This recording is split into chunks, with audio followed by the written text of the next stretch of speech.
un jour il t'arrive de vouloir investir dans l'élevage, Sur l'élevage. la première chose que je vais te demander, bien, si tu m'en parles en tout cas, c'est est-ce que tu peux aller vivre sur ta ferme? L'élevage, ce Est-ce que n'est tu vas pas vivre sur ta tout ferme? ce Si c'est non, qu'il veut. je te dirais, C'est prends beaucoup de tout ce recul. qu'il peut. Tu sais que j'ai été dans l'élevage, si tu ne sais pas, je t'informe. Et je ne faisais pas l'élevage de 10 têtes, liker, c'était pas 500 têtes, abonner sur la chaîne. c'était pas On 2000 va têtes, bénéficier c'était pas 5000 têtes. Donc imagine un peu vidéos le prochaines. niveau d'investissement qu'on a mis dans l'élevage. Inch'Allah. Mais je te dis, si tu n'es pas prêt à aller vivre sur ta ferme, si tu n'es pas prêt à te former correctement avant de venir faire l'élevage, il y a qui? Reprends ton argent là. Tu vas acheter une maison, tu vas la mettre en location, c'est mieux. Parce que là-bas encore, il y a la gestion du bien. Mais c'est pas aussi fatigant que l'élevage. L'élevage, il suffit d'une petite erreur et tu perds des millions. Il suffit juste que l'un de tes employés décide de rentrer dans la ferme sans chaussures. Ou décide de rentrer dans la ferme avec une chaussure qui n'a pas désinfecté. Tu perds tout. Donc si tu ne vis pas sur la ferme, comment tu peux savoir que tu as des employés qui sont fâchés contre toi et qui veulent te ruiner? Comment tu vas savoir? Comment tu vas suivre tout ça? Parce qu'il suffit d'une erreur, tu vas tout perdre. Tout. Tout ton investissement va partir à l'eau. Tu perds dans l'élevage de poulets. Et puis ton fournisseur va tellement perdre le temps qu'il va te fournir tes poussins à 14 h où le soleil est au zénith. Tu reçois tes poussins. Tu as déjà perdu la moitié. Parce qu'on t'a livré sous le soleil. Là, c'est l'erreur à ne pas commettre. Mais si tu t'es pas formé, si tu n'es pas dans la chose, tu ne peux pas savoir. Et si tu n'as pas des employés regardant, c'est mort. Le gars, il cherche juste son transport. Tu peux avoir des employés qui vont voler l'aliment de tes sujets là, pour aller donner à eux leur sujet qu'ils ont déposé quelque part dans une ferme à côté. Et si tu comprends un peu ce que je suis en train de te dire, les gens sont pas bien. On ne fait pas d'élevage. Mais caméra, mais si tu as le temps de t'asseoir devant caméra pour te regarder, il y a les gens morts, ils peuvent savoir. S'ils veulent te faire, c'est vont te faire.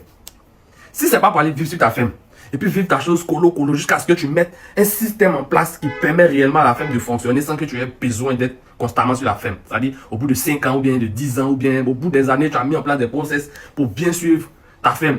Où chacun sait quel travail il fait. Il y a un responsable qui est sur le terrain, qui est payé pour ça et qui est bien suivi aussi.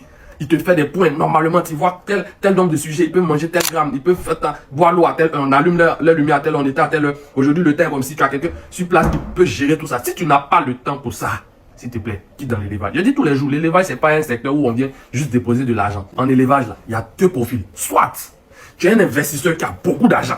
Tu viens, tu construis une grande ferme avec des spécialistes. Parce que le modèle de ferme, la construction, la structure de la ferme respecte des normes.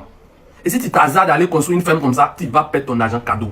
Donc, soit tu as beaucoup d'argent, tu prends des spécialistes qui conçoivent la ferme normalement, qui l'équipent normalement, qui suivent tout, du début jusqu'à la fin.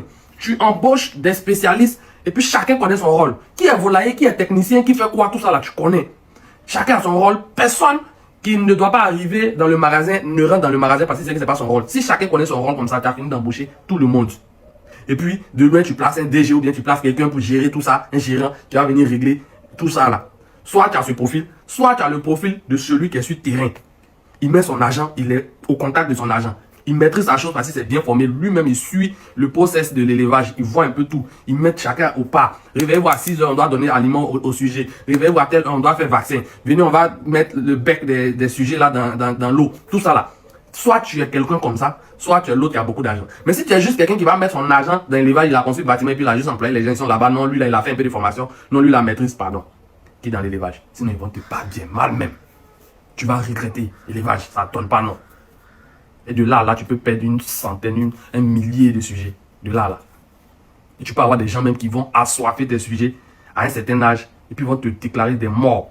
Et puis eux, par derrière, ils vendent ça à d'autres voleurs aussi. Les gens qui sont au marché, les femmes, les hommes qui se vendent des trucs au marché. Ils leur vendent ça à 1000 francs, 1500. Des sujets que tu étais censé vendre à 2200. Ils vont les assoiffer à quelques jours de leur date d'arrivée. Et puis par derrière, ils commencent à vendre ça. Il y a des élevages là. Les gens pas bien dedans. Tu as ton argent, tu ne sais pas quoi faire, tu tentes de jeter dans l'élevage sans prendre beaucoup de précautions. Tu as regretté. Élevage. Les gens battent bien dedans, hein.